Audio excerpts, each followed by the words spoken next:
Hello, peoples. It's time. Tonight, we are doing our third Vampire the Masquerade show. This one is going to cover aspects of the group you love to hate, the Camarilla.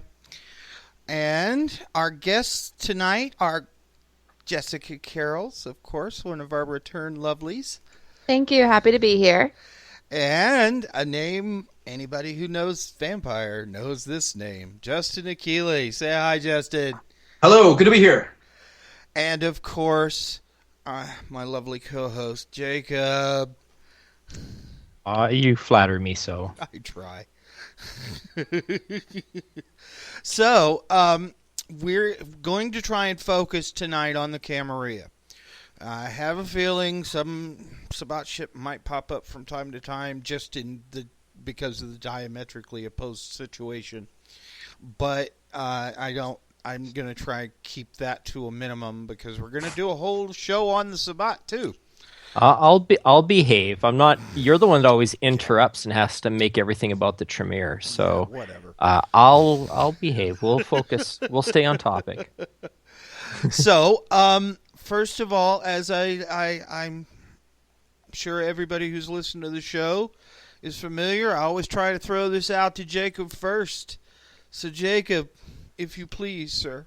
I will start, and actually, I'm going to, since it's his first time with us, put Justin through the same thing everybody else has had to do, and explain to us what his experience and history with White Wolf World of Darkness is. And Onyx Path. Okay. Back about 100 years ago or so, I had always been a gamer. You know, I started playing role-playing games when I was really young, in my cousin's basement, like I think a lot of people around my age did. And I played throughout elementary school, middle school, some of high school, and fell out of the habit. And eventually got back into games because a girl I was dating at the time mentioned, we were both Anne Rice fans, and she mentioned, hey, there's a game where you can play as vampires or werewolves.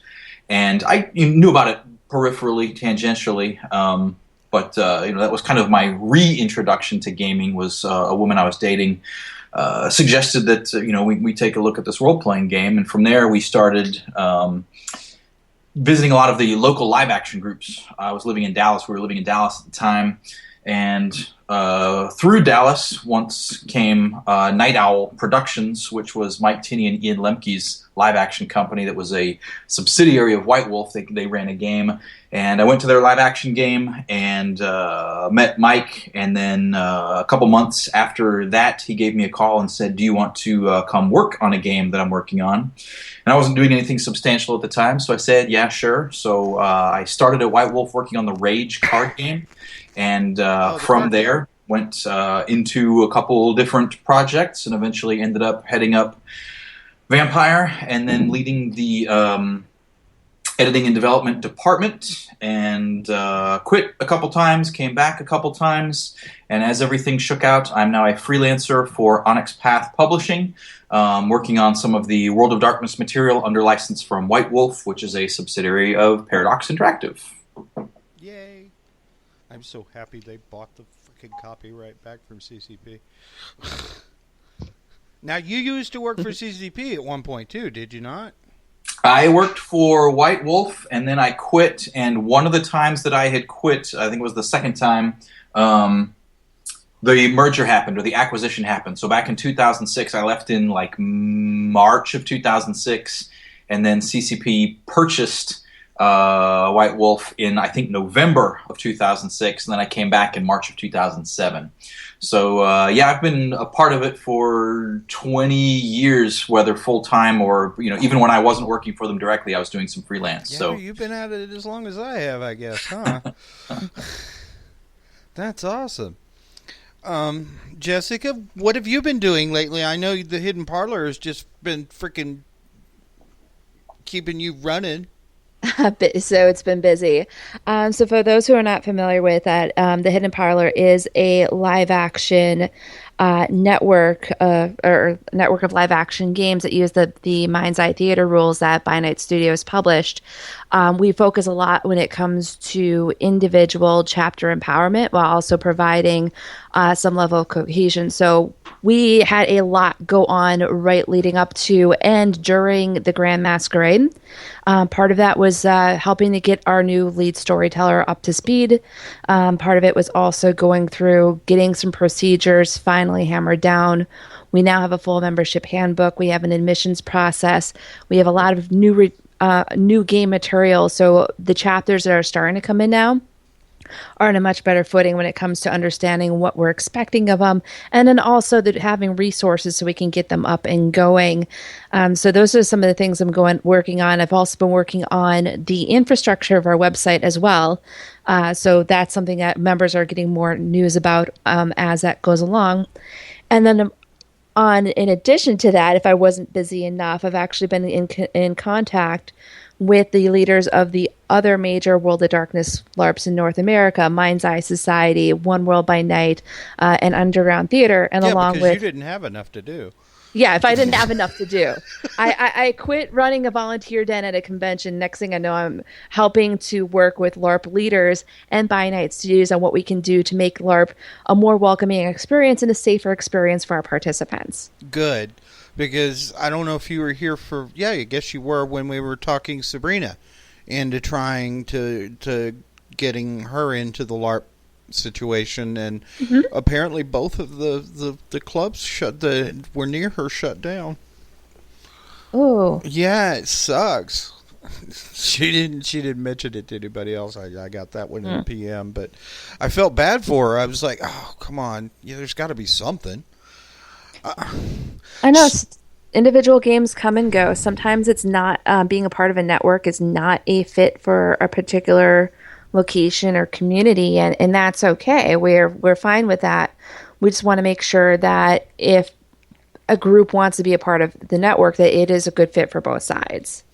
Well, that not everybody's willing to put into it as much as you do. Because, girl, I watch your posts. I do. I have never seen somebody work as hard on a pastime as you do.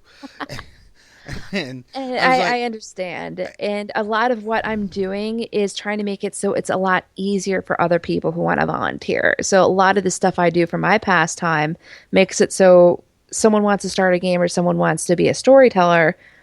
It's not having to recreate the wheel. It's helping them be able to have those tools, and then thus helping the overall community flourish, because it's a lower barrier to entry for newer games to get up and going. Good. All right, so let's get on to the subject of the night. Justin, how much input did you have into the lore of VTM? I came on to White Wolf full-time in 1995. So at that point, there had been several years of backstory, of lore, of published chronicles, that sort of thing. And I am still doing it. So by volume, at the Grand Masquerade, I was introduced as perhaps the most prolific World of Darkness writer and developer. I've got probably over 160 credits, I think, at last count. I know. I looked at your page, dude. But that's all supportive stuff, too. I wasn't there at the beginning. I was introduced to the game once it had already been published and already had a few years' worth of momentum. So while I've had a lot of input, I didn't build it from the ground up, certainly. That's the work of Mark and Andrew and Jen and Rob and that whole crew, certainly before me. So I got the benefit of a bunch of really great game material being in print, and I kind of got to riff on it and get paid to do it. So awesome. Yeah. I could have fun doing that. I really could. But see, here's my thing, is it would be fun if I could do it whenever I wanted to. Once it becomes a job, it's no longer fun for me. It's like, that I study a lot of motivational psychology for to better understand the player, basically. And there's a lot of truth in that, to be honest. Like when you do it, and you mentioned Jess working on the game as a pastime and a hobby, and at that point you're doing it for love. And then once you start getting a paycheck, you've got this kind of extrinsic motivator there. So, so once you start doing it for money, the money starts money always threatens to creep in and overtake doing it for love. So so most of the backstory was written, or was there still room for the addition of stuff when you came on? Yeah, definitely a lot of room to kind of keep going and keep riffing on it. One of the things that Vampire really thrives on is you'll hear the phrase "unreliable narrator" said a lot, and I remember hearing that at Grand Masquerade as White Wolf was talking about. You can't trust anything, right? And honestly, you shouldn't, right? No. I mean, it's a world of darkness, and once a writer tells you the answer, there's not a whole lot left to explore. But once a writer tells you somebody's position in the game on it, you can explore, well, is this person telling the truth? Is this person pressing an agenda? And that, I think, is where, kind of live action, when you write characters or write plots and get goals established for people, two people may be opposing each other when really they ultimately want the same thing. And so I really traded on that a lot. I really traded on, we can take multiple looks at the same topic and just approach it from different perspectives. So all of that groundwork that was laid, I kind of got to just move the camera around and look at it different ways. Awesome. Yeah, because, most of that stuff that sketchy Brother Beckett puts out, man, I don't know. I can't trust that guy anymore. Why is he doing it, right? Why is he printing this? Why is he writing this down? Because it always seemed, even though most of the people getting a hold of the stuff that he comes up with are kindred, but it's also out there that could be a Masquerade violation, which is, a big deal as far as the Camarilla are concerned. Because there have been mages that have gotten a hold of some of his stuff that that cross over into, for instance, the here we go. I'm going to tie it back to the Tremere. The Order of Hermes has gotten a hold of some of Beckett's stuff, and I think it's probably due to the destruction of Tremere Havens is where that stuff comes in, but nobody's ever said anything, but that's just my theory. Well, even your word choice there, you say Order of Hermes has gotten a hold of this stuff. Well, how did that happen? It just fell into their lap. How did it happen? So, the founders, here's my question. The founders of the Camarilla, the original 7, how much of the original people from White Wolf, their personalities went into some of these since the Camarilla basically was, most people didn't play Sabbat back in the day. There were Sabbat people here and there, but most of the LARP games were always Camarilla. Yeah, the Camarilla at the time was vampire, and the Sabbat was always alluded to as this kind of boogeyman. One of my favorite phrases in the book was medieval death cult, and I thought that was always a fantastic kind of way to look at it. But the majority of the Sabbat work, especially early on, was done by Steve Brown. And one of the things to remember is that in a lot of cases, these books were written by freelancers, right? And so the freelancer writes some amount of word count, and then it all goes back through a developer. So the developer's job is to take these kind of wildly different perspectives and knit them all together into one cohesive book. And especially in the earlier stuff, even though they were describing this world as a world of darkness, they really kind of had to take things one idea at a time. Otherwise, you'd get this kind of high-level view of the world that you couldn't really do anything with. So, to start with, they did this deep dive into the Camarilla and its 7 clans. and that kind of gained the momentum of the game. And so when you say vampire, it's almost by default a Camarilla game. Yeah. So, but going back to the question, were these the founders from each of the clans, and I think it's 8 actually. 1, 2, 3, 4, 5. No, it's 7. Right, I missed. It's 7. Yeah. But I always got the impression that since these have never been PCs, as far as I can tell, is that did anybody in the office write in any of their personality when doing backstory for these particular, things like Hardstadt the Elder, which has always been one of my favorite of the founders, even though he's Ventrue. I just don't know if that kind of person if there was any basis in fact in anybody that they may have played with or knew, kind of thing. Anytime you're doing writing, some amount of yourself creeps into it. But I think those earlier works were really designed to establish the pillars of the world. So there was less about introducing in-jokes and, secretly this is me and my character, and it was more about kind of nailing down what they wanted the world to be. So every now and then you've got, No, some of the later characters, I've noticed that there's some personality from some of the folks that created them. They had to be. And even some jokey stuff, like for Werewolf, when we did the Black Dog book, that was obviously a riff on all of the people at the office at the time.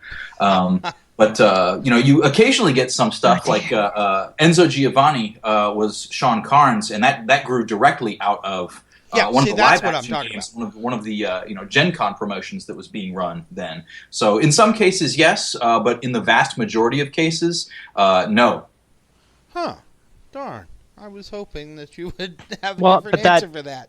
But that makes sense, though, that, like Justin was saying, though, they wanted to basically set up what concepts they wanted, like, each of those clans to be or the world to be. So you would put a lot more, basically you're making an iconic. So, like, this is what Ventrue should be like. So there's not really as much room to personalize the personality or the character, because everything that person says or does or wears or interacts with others is all basically, this is how we want people to have in their head, this is what a Ventrue is. And then other characters and other things will spin off from that as being, the exception to the rule or a little bit different. But they really needed those individuals to embody what it meant to be a Ventrue or what it meant to be a gangrel or whatnot. So yes, I could see where that would make a lot of sense, right? They're archetypes for a reason. Yeah. And I think one of the strengths that early vampire book, particularly the second edition one, had was that you could open up to the clans and see the 2-page spreads and really look at those. And, that right there was such a strong, iconic, I want to be that. And reinforcing that was all those extremely powerful, photorealistic Tim Bradstreet art pieces. Yes, yes. And they went so far toward defining what the clans were and their ideas. And Jess, I think, can speak more to this about how when players kind of take that idea, they inherit these ideas, and they even want to communicate them. You're talking about the images at on the clan pages for the second, like for the Bruja, it's Theo Bell. That's for the revised edition, and a lot of those are done by Josh Timbrook, and the chapter openers themselves were the early Tim Bradstreet pieces. Okay. So the 2-page spreads were the Timbrook art, and the full-page chapter opening illustrations were Bradstreet, and later for the revised edition, John Van Fleet, and then going back to Tim Bradstreet for the 20th anniversary edition to kind of bring it all home again. We've been trying to get another one of the artists on the show, but it's difficult because he doesn't leaf. What's his last name, Jacob? Jones. Yeah, but he's never played the game, so he doesn't feel competent to hold his own in a conversation about, say, Vampire. Which and is I fair. get that, and that's fine with me. I was like, how do you not know? How do you do this wonderful artwork and not know some of the mythology at least? So, and that was actually because he actually polled. He wanted to get an opinion because he had some people criticize his artwork because of the fact that he didn't play the game, and he wanted to get feedback from fans. When you see my pictures, what were you thinking? And a lot of us, like myself included, thought that he did quite well for somebody who had nothing but two sentences to go off of. Yeah. So. I think he did a wonderful job. We do have a question here in the chat from Shane Stimson, so this would be directed towards Justin. He was curious as whether the clans were designed from set stereotypes or if they were assigned stereotypes later. Now, I know you were involved with the transition into the New World of Darkness, and I know that those clans were set as stereotypes from the get-go. Was that the same for the original? Like the original 7, were they intended to be stereotypes right off the bat, or did that just kind of happen after they were set up? I wouldn't say they were stereotypes necessarily in their original conception. I think they were more drawn from these kind of traditional Western interpretations of vampire. So, you've got your gangrel, who are the animalistic vampires, and you've got the Nosferatu, who are your hideously ugly vampires, and of course the vampire aristocrats, and the vampire hedonist artists. They're kind of drawing from vampire literature and pop culture in these sort of kind of cherry-picking maneuvers. Mm-hmm. Okay. So they were always intended to convey these kind of high-level vampire ideas, yeah.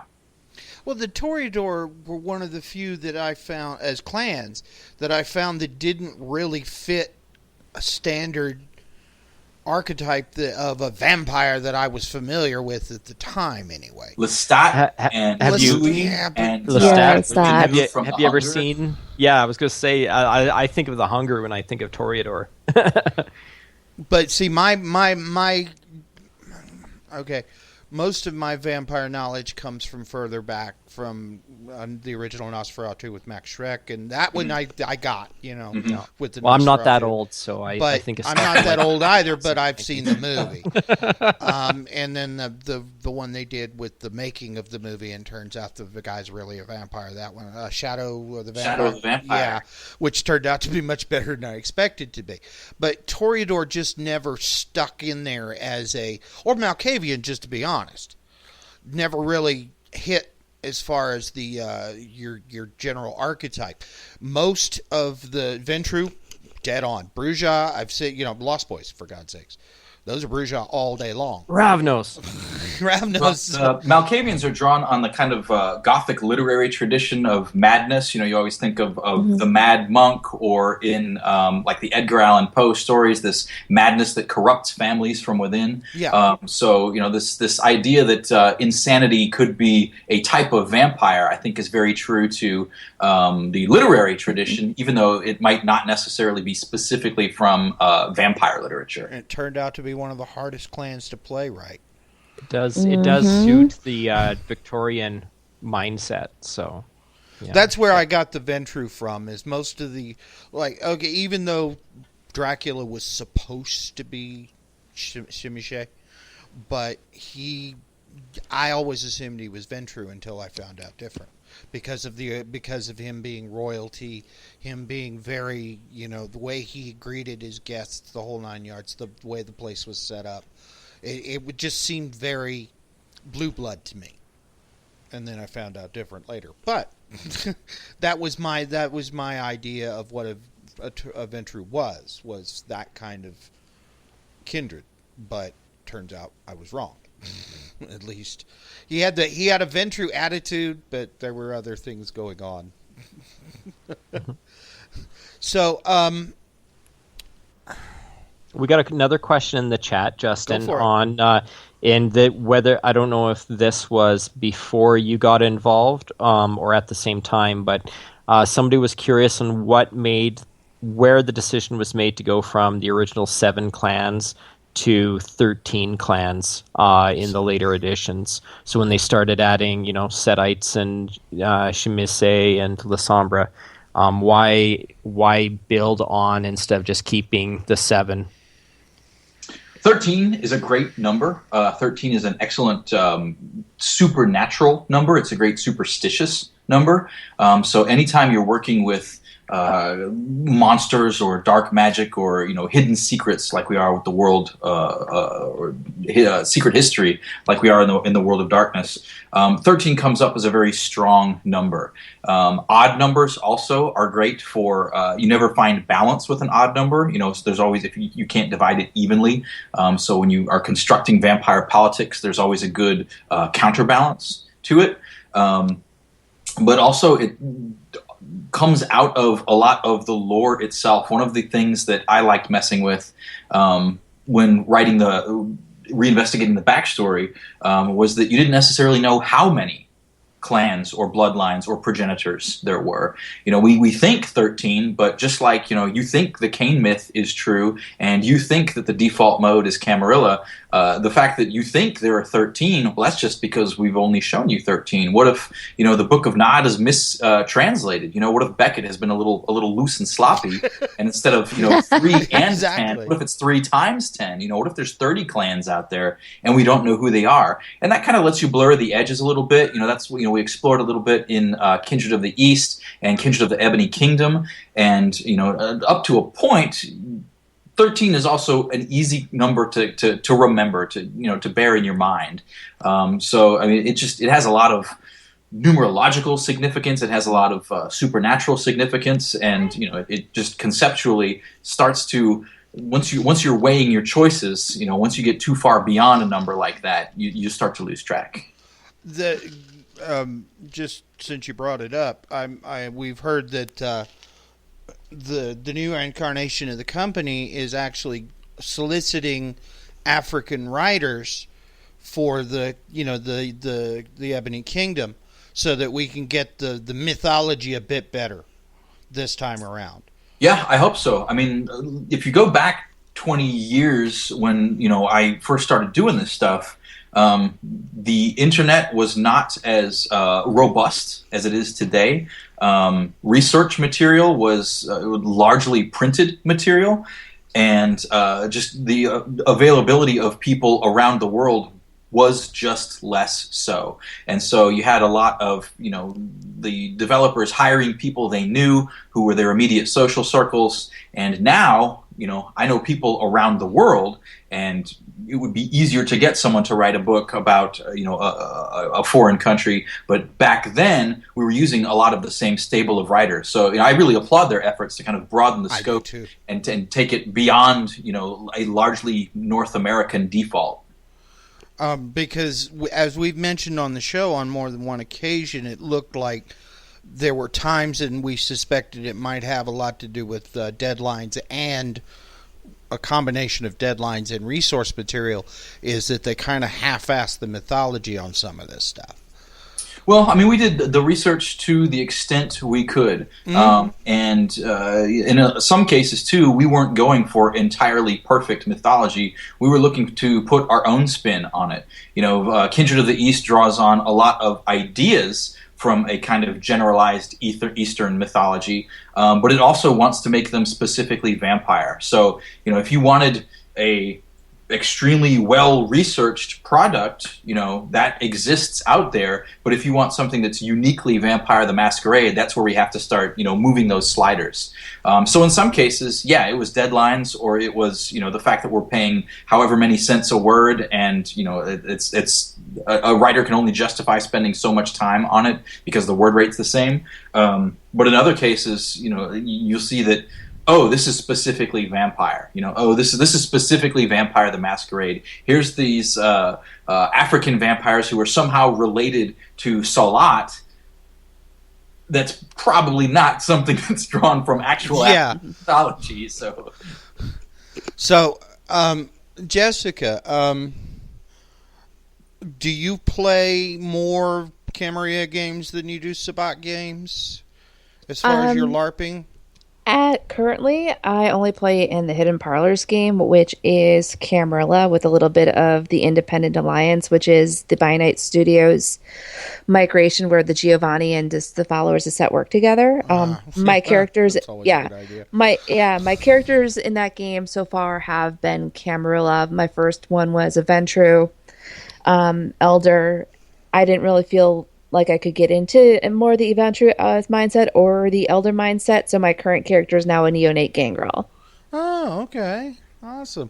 So do you enjoy Camarilla games more than Sabat games, or is it just that's only thing available kind of thing? It's part of it is it's a larger game. When you start getting games that have 30, 40 plus people, they start to have a life of their own. There's a lot more dynamic and politics in it.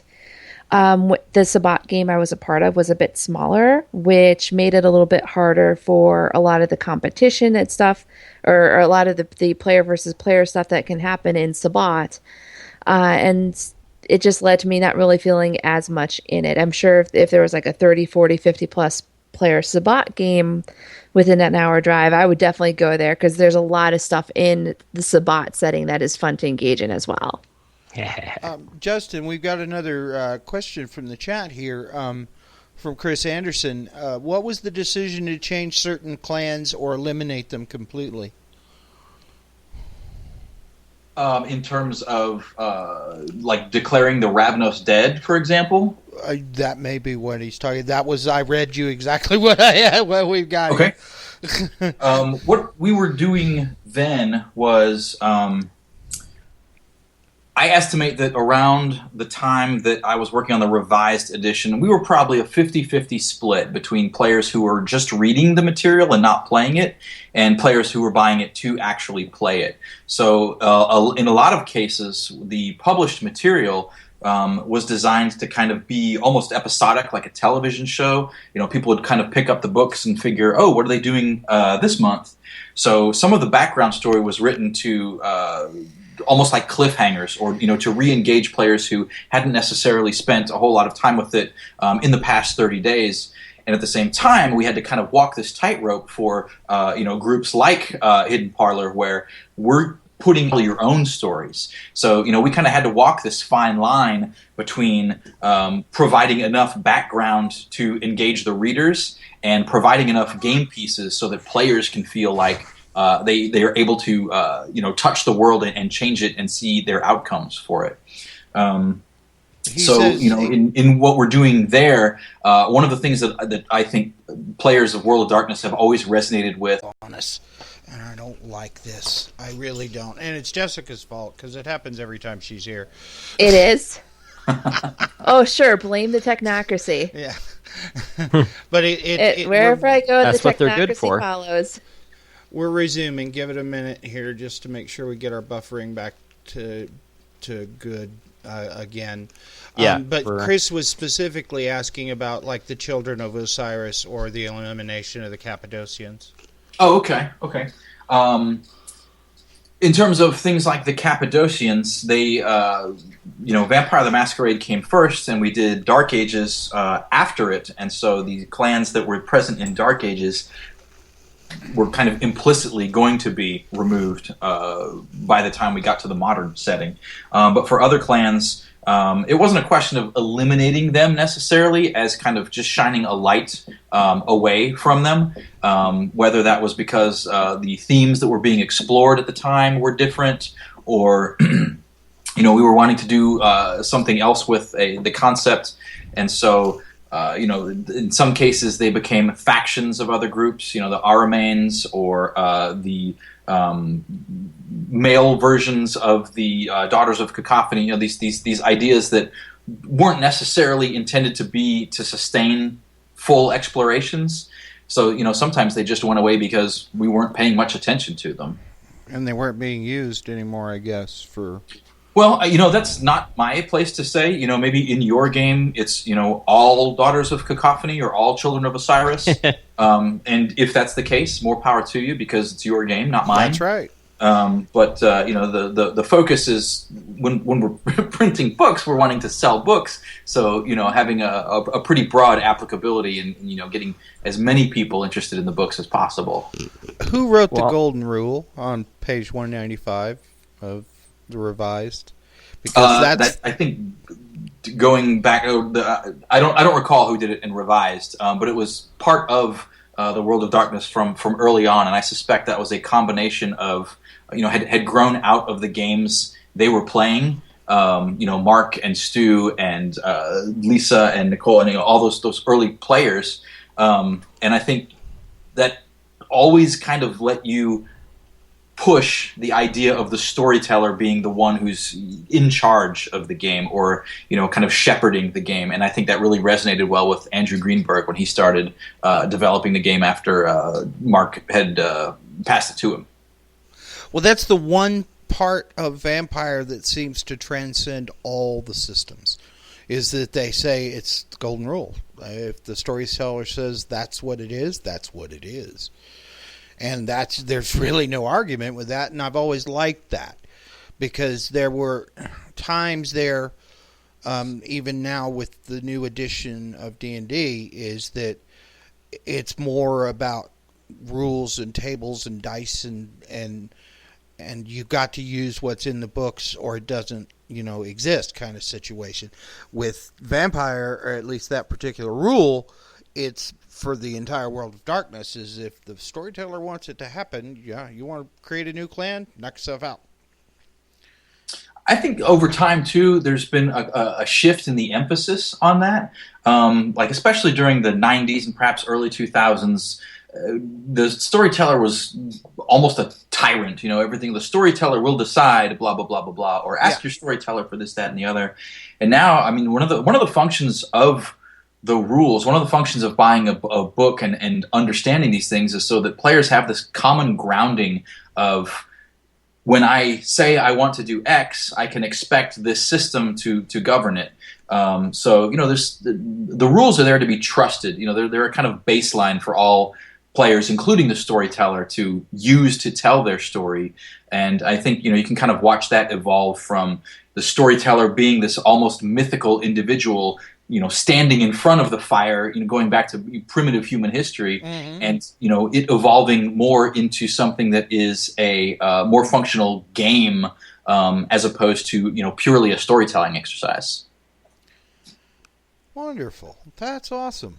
It's been that sets the storyteller up to be the supporting cast for the players to tell their stories, instead of the storyteller telling the story and the players are just the actors that are acting out the story that the storyteller's telling.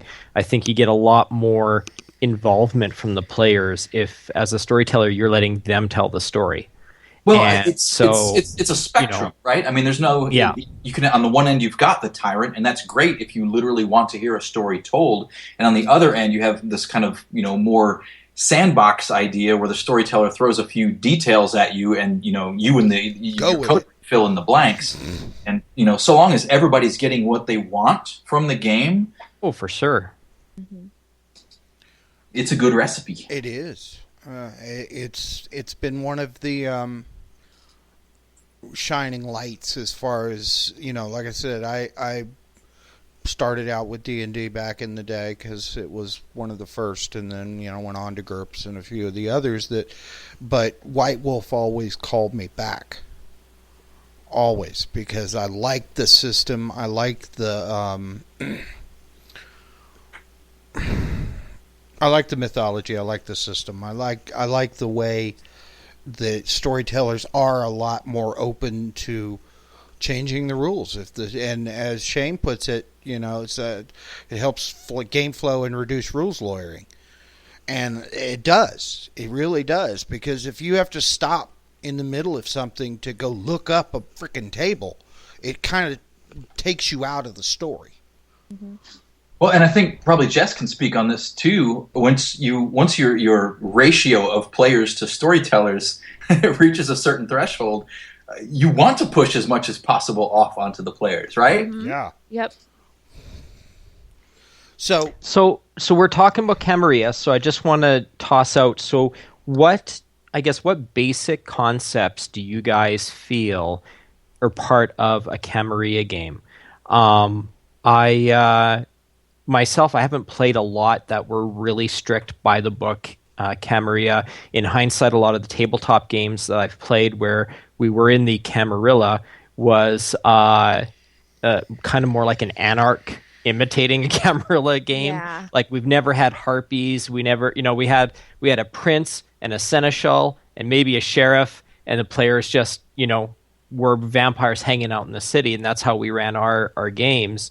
I've been involved in a Camarilla LARP for the last few months, and it's definitely a lot more intricate and a lot kind of different themes than the Camarilla games that I had been part of in the past. So what concepts, what themes do you guys feel make in a Camarilla game? For me, it's a lot of aristocracy, a lot of ritual and custom and tradition and expectation, and I think it all kind of comes together in this almost, I don't want to say what you're doing. There's all of this constructed society over the fact that you are a blood-drinking monster that has returned from the dead to steal blood from the people you used to be. And, so there's this kind of fundamental hypocrisy. There's this calling out of this grand irony of, well, I'm a prince. Well, really, you're an animate corpse that's, kills to survive, little more than a beast. And it really points back to that riddle, the beast I am, less the beast I become. These are, elaborate charades put together to pretend you're something other than the horrible thing you are. So it's trying to throw this veneer of civilization over the horribleness that you are. To an extent, yes. And, every organization, in many cases, the Camarilla becomes top-heavy. There's too many bosses. There's too many people with titles. And, the younger kindred don't like it. And that's where you get, anarch. So that's where you get these intrigues against, the prince or the seneschal or the sheriff. Well, I'm just this, 13th generation guy who just happened to be embraced the other night, and now I've inherited all this kind of neo-feudalism. Yeah. I didn't ask for this. and of course you're required to follow those rules that they put you down, and that's where the anarch revolt, I guess, came in, was they just got and there's not a whole lot of upward mobility for some of the younger gen folks. No, really there's not. isn't. And I mean, Yeah, there's not. That's that hypocrisy too. That here's all these elders who you're all there's a finite number of blood. There's a finite amount of blood out there, and the elders are going to want to take their sips first. So if you're not one of them, you're kind of on the outs. But it's not just that; they also want their piece of the human world, the Ventru specifically. They seem to be more founded with maintaining their control over not just kindred society, but kind society as well. Most of the rest of the clans don't seem to be as interested in, getting informants or ghouls into the police department. They don't not really their issue. Oh, I think they all are interested in doing it. Just the Ventru try not to let them. Well, no, of course not. Because they want their piece of the pie, and of course the Ventru think that they should get the first slice. That's just the way they are. But go ahead. Oh, no. If you're finishing a thought, I thought you were switching thoughts. No, I was going to say is that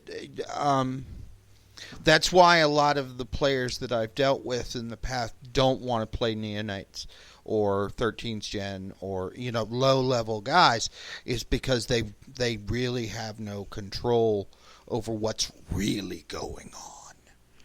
But in many cases, that's the story. Yeah. You make your way there. I love Chicago by Night because here's all of this elaborate kindred society, and the player is encouraged to, there's nothing left for you, so go take something.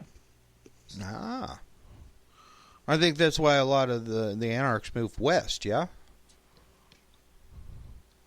Why most of the western seaboard is Well, because it's the younger cities, right? Yeah, So you don't have the old crusty elders kicking around middle of nowhere Arkansas, as opposed to Washington D.C. or New York. exactly. And in a lot what of about cases, kindred society follows a lot of mortal trends too. So, I mean, yeah, as you mentioned, these are the younger cities, or they're the cities where technical revolution or technological revolutions are occurring, and the billionaire boom in San Francisco probably relates somewhat to these young vampires not wanting to be part of the Camarilla proper. So it's an anarch-free state. It's by its own nature disruptive. Mm-hmm. Here's a question I've got for you, Justin, specifically. What was the thinking behind ending the original game line? Doing the whole Gehenna thing, the end of the world, essentially. That one was a combination of factors. There was, at the time, a bit of a market contraction in tabletop role-playing hobby. Not to get too super nerdy about it, but it's all the only people who listen. But the business aspect of it was telling us, we need to have an event that lets us, reinvigorate. We just recently, well, not recently, but the last time we did a new edition. Well, how about we do a new take on the game? And that was discussed basically from the top down. That was from the president's office on down through the editing and development department. And primarily motivating us was a desire to sell books, but also we needed to do it in a way that felt true to what we had always been publishing. So the idea that we're selling these storytelling games, well, every story has an end, by definition, and so this was our chance to sort of explore appropriate ends for those stories. And then, create a new set of tools by which to tell new stories, which became, the New World of Darkness, or the Chronicles of Darkness, as White Wolf is calling it now. Oh, okay. Because I noticed, towards the end there, that's when Jihad, or Vampire: The Eternal Struggle, is I still use the original term, came into being, and I think that had to do with the popularity of Magic and Legend of the Five Rings and a few of the others. So I guess it was kind of branching out of the company trying to catch another piece of the market, which is fine with me. And I have always enjoyed the game. I always thought it took a little long to play a game, but... Well, it is an eternal struggle, isn't it? Well, it took us 6.5 hours to finish one game one night, and that was with 6 players. Well, that was also done under license with Wizards of the Coast. That was one of the Deckmaster games, and designed by Richard Garfield. And Wizards of the Coast actually licensed the World of Darkness setting from White Wolf. And then ultimately it, I don't remember whether it reverted or whether White Wolf then licensed the game back from Wizards of the Coast, because it was, White Wolf IP, but Wizards of the Coast game mechanics. But that actually started in the Wizards of the Coast's development. Okay, because you mentioned Rage earlier, and it never seemed to catch on as well as Jihad did. Right. Well, it was definitely a different type of game. A lot of games at the time were very focused on competition formats, convention-style formats. Get together and have elimination brackets and booster drafts. Oh, yeah, that sort of thing. And Rage was designed to be more of a, hey, come on over, let's have a few beers before we play a tabletop game, a role-playing game. We'll play a couple hands of Rage, definitely a beer and pretzels kind of hangout game, as opposed to a very strictly regimented and competitive game. Oh, okay. All right. So, all right. Jacob? Well, I just wanted then to aim at Jessica and see what her take is on themes and concepts for Camarilla, for involving in the game. So I guess from your perspective as for LARPing, So what differences do you see or have you seen between the tabletop concepts and a LARP concept? I guess specifically, so like in a tabletop, storyteller might say, all the positions are all ST characters usually. So, they'd say, oh, well, a prince would never do that. Whereas in a LARP, you probably have a player character as prince, and the prince does whatever the fuck he wants because he's a player character. So what sort of themes do you see developing in a Camarilla game? Oh, there's so much intricacy to that.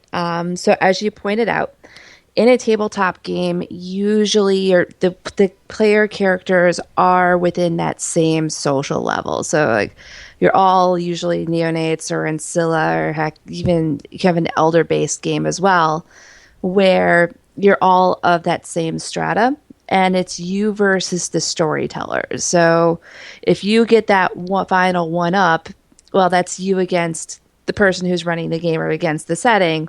So there's not as much of an emotional stigma or an emotional attachment to that type of situation. When you're dealing with a live action setting, a lot of the themes about power and oppression and control and the hypocrisy in the game setting become a bit harder to manage, because what may happen is you start getting the bleed over between in-character feelings and out-of-character feelings.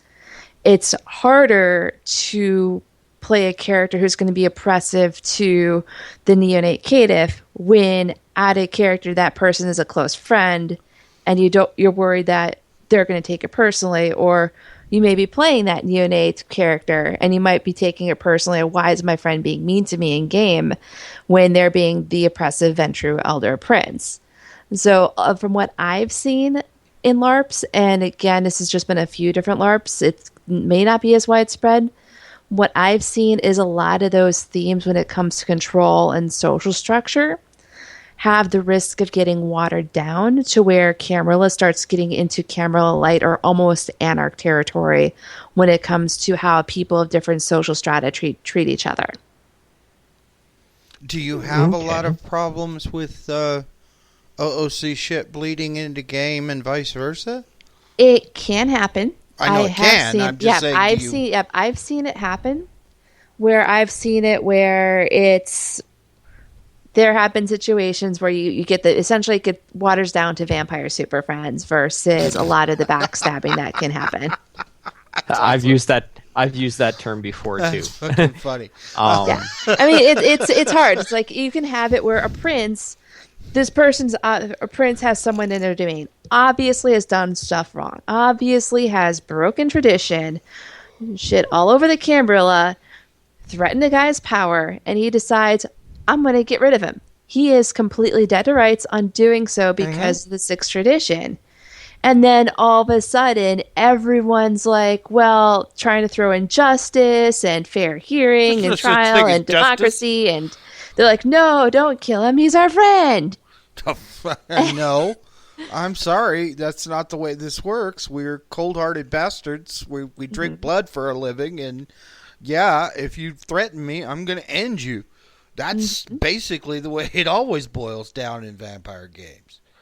And it should. And then it becomes this big mess. And if you're in a network LARP, all of a sudden now you have all these people around the country who are breathing down the person's neck because they played the prince and the prince did what was right in their domain. It's just that everyone loved that caricature.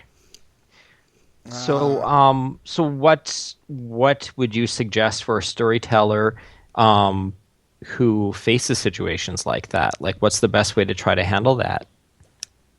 I think education, especially player education, is a huge, huge tool in this. In whether it's like reading materials during downtime, whether it's in the introduction for the game setting, just bringing up the reminder. There are certain themes that happen within the world of darkness.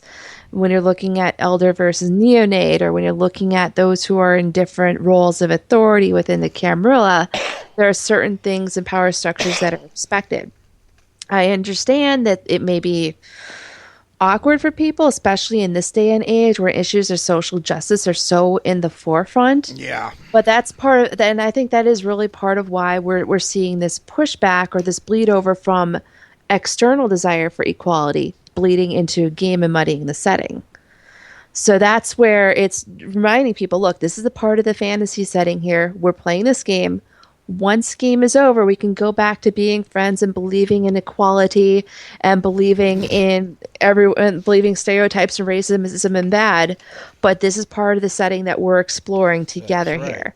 So I think having that as part of it, and then also helping players manage that bleed over, emotional bleed over, whether it's befores, having meets up befores, or an out of character social afterwards to retouch and say, yeah, that was intense, especially with those power dynamics, but we're still friends, and out of game, we're still on the same level with each other. So I think got to having be part psychologist as far as being a storyteller in this situation, or at least tapping into a lot of the resources they now have out there when it comes to this, when it comes to managing bleed or managing setting within a LARP. Well, and I think you face a lot of that just as storyteller in any kind of game as well, because I've had been a DM or a storyteller or whatever, and I've had players get upset when their character died for doing something stupid that they should have known better and not done. And it's like, well, like, I'm still your friend, dude. Just your character did something stupid and he died for it. That's kind of the way it happens. And so, roll another I character? think it's You ever good? well, yeah, and maybe think before you jump next time. Exactly. Just Well, I think there's something inherent too to tabletop role playing. Well, maybe not tabletop role playing, but role playing as an exercise where the player is encouraged to project themselves into this role, and they feel a sense of ownership over the character. And it's when you lose a king in chess, you don't care. You're not like, oh, my kingdom, but you have invested some greater amount of yourself in a role-playing character, whether that's a LARP character, tabletop, whatever. People get attached. They do. They've felt things as these characters. They've explored things. They've discovered things. They really feel like they own it. And to have it taken away by something that feels as impersonal as rules, I still deal with this, right? I mean, I've got an online group, and recently we lost almost two characters. One character died, didn't come back, and I was worried. In the downtime, you've got to reach out to the player, like, Yeah. hey, we're cool with this, right? Everything okay? So, I just, like I said, some folks do put a little more of themselves into the character than they should, maybe, and that they should realize it's just a character. If you have to re-roll, it sucks. I get it. And I know there is an emotional issue there, but it's not the end of the bloody world. And it's not like you have to lose friends, real-life friends, over a game. Well, it's an immediate feedback as well. I mean, when a character dies, like you were saying, Jay, it's because they did something wrong, right? A failure has occurred, or so one potential way to look at this is, well, my next character won't make that mistake. But the more immediate feedback is, oh, I just got killed. I did something wrong, and whether that means I'm frustrated or whether that means I'm angry, or in the long term, it's probably for the better. In the short term, though, it is lost. It is something that's taken away. But I also look at it as a learning experience, and I don't make the same mistake twice. If I have to re-roll it, I'm going to be mad about it, but I'm not gonna lose a friend over it. It's sure. No, I mean, that's one of those psychological principles. That's mastery right there. You hope you have learned from it. So next time you don't do it. Next time you're more capable. You're more competent.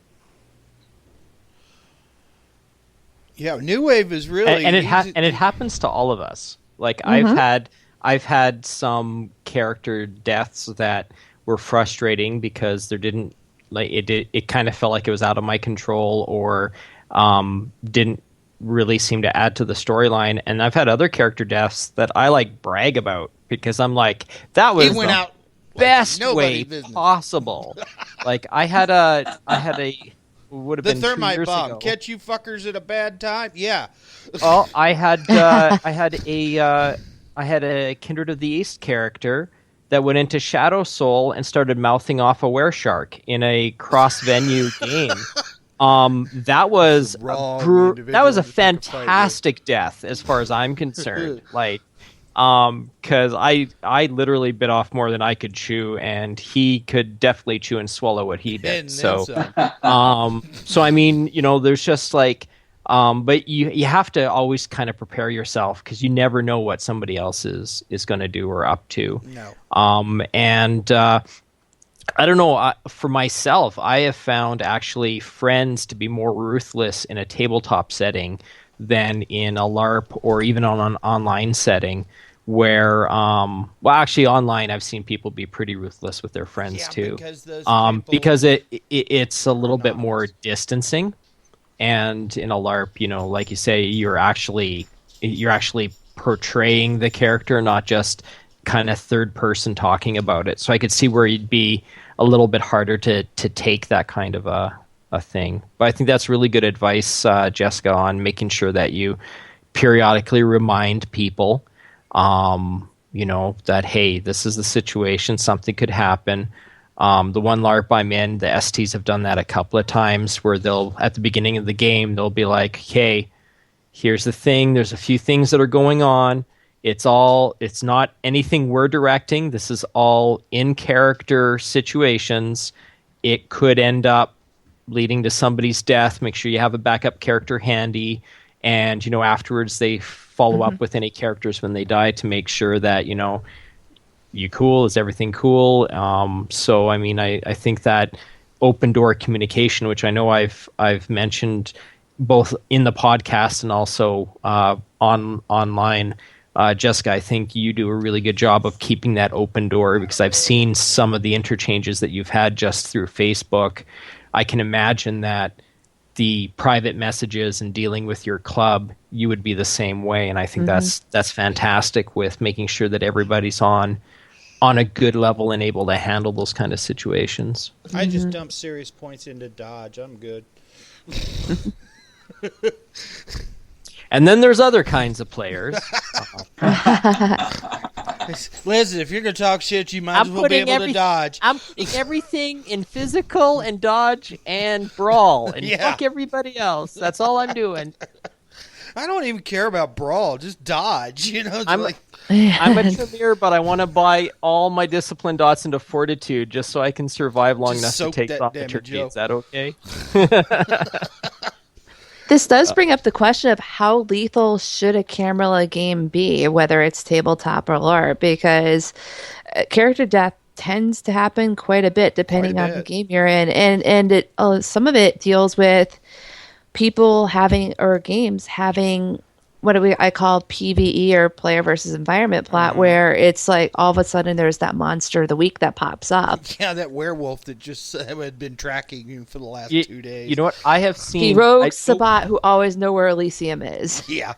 Well, the thing, honestly, I have seen more PvP fuckery in Camarilla games than I have in Sabat games. Which is weird. I have seen probably just as much or more violence in a Camarilla game than any Sabat game I've played. Not in Elysium. And it's, well, no, not necessarily in Elysium, but especially tabletop, you don't spend your entire night in a game in Elysium. That's true. So, I mean... yeah, that's a good question, Jessica. I'd be curious to find out on how much, how much violence, and because I think a lot more happens than maybe the base concept has. It's like you're playing chess and you don't attack the king until the end of the game, and I think a lot of people play Camarilla or Vampire more like checkers, where you hit as many pieces as you can when you can. Gotcha. So, how much, when you guys, I'm talking to Justin here, I know combat period is part of any RPG, but how much Did you assume that most of the interaction was going to be combat, or were you assuming that people might actually talk shit out when you guys were doing the rules back in the day? Well, the thing about combat is that it's the least common denominator. And I say that not to dismiss it, but like if we're having diplomacy, if we're having a conversation and that breaks down, I can always reach out and punch you. Aggressive negotiations. Yes. But, you don't always necessarily need to have a, super finely grained tactical simulator running that. And at one point, working on the MMO, I remember talking with Jon Salen, who was the you were involved with the MMO? Yeah, I was there for about 4 years. Oh, I'm still upset, by the way, just so you know. We'll see what the future holds. But I mean, I remember talking about how in the world of darkness, there isn't necessarily combat. There are beatdowns, there are assaults, there is just this complete bum rush where you don't even have to dice it out, right? Like, okay, take 3 levels of aggravated damage. Wow, Thrown that was sewer lid. And so for some players, they want that kind of more second to second, blade or underworld style combat. Whereas for other people, it's much more. Whether it's a literary tradition or whether it's, kind of painterly combat where, just suffer the 3 levels of damage and we'll move on. That really depends on what the themes of the story are and what the intent of an individual chronicle is. And I think probably that is a lot harder to adjudicate in a LARP where, around the table, it's 4, 5, 6 people. In a LARP, it's, 9, 50, 300 people all of a sudden. So you get a lot of different tastes, each vying for to have their moment in the sun, or I guess moment in the moonlight. And not every combat ends with one or both ashing either. Right. I mean, I think that's one of the things that I always found strange. Like as a vampire, I have forever. So why am I going to spend my nights fist fighting in the street? Why am I going to risk this on any given night? Whereas, other players, because they are vampires, because they do have these supernatural abilities and these monstrous disciplines that, lets them exercise their power over other people. Yeah, and celerity will also get you out of combat just as quick as it got you in, I'm going to be honest. Because if you can be 2 miles away before they can even pull the gun, you ended the combat without either one of you, but that pretty much guarantees next time you come into contact that there's not going to be any negotiations involved. There's just going to be fighting. Well, and like creative constraints too. Your clan disciplines, like, as you're speaking of them, they kind of define how you're going to handle conflict. As a Ventru, I'm going to try to shut you down emotionally, and then if that doesn't work, I'm going to try to, very brusquely command you to go away. And if that doesn't work, I'm just going to try to weather the soak fight. Damage, yeah. Yeah. And I had a friend who described the Nosferatu as the invisible fist flying at your head from behind you, because they've got potence and obfuscate. If you can see the Nosferatu, you've already got an advantage in the fight. If he lets you, if they let you see him, yeah. Those were them and the Assamites were the two that I just dreaded ever getting into combat with, because you never knew when it was coming with them. Mm-hmm. If they wanted you dead, you never knew it until you were already on the other side, looking back through the veil, going, "What the hell happened?" And in a lot of cases, I'm not going to fight you. My ghouls are going to deal with you, or while you're in your haven, I just foreclosed on it, or burn it down. Yep. Oh yeah, and the Venture are good for that one. They're the ghoul thing especially, because they'd rather not get into combat if they can get away with it. I've noticed, but they don't mind throwing people at you though, at all. And it depends on the time period and the story. For a lot of the Venture having grown out of the aristocracy of the feudal era, they were the people fighting. They were the people commanding armies. Sometimes even at the front of them. Mm-hmm. So basically, combat was an integral part of the concept because it was an RPG. Well, But fearing for your physical condition needs to be. It's part of horror, right? Yeah. If you don't fear your loss of life or your loss of power or ability, you are having to approach the horror on a different level. And of course, some amount of tabletop RPGs with their origins in tabletop war games, I've always thought there's a surprising volume of attention devoted to combat. Yeah. But I mean, it's a very simple and immediately recognizable conflict. That's a good go-to to generate conflict in the story, and also you see the results of it.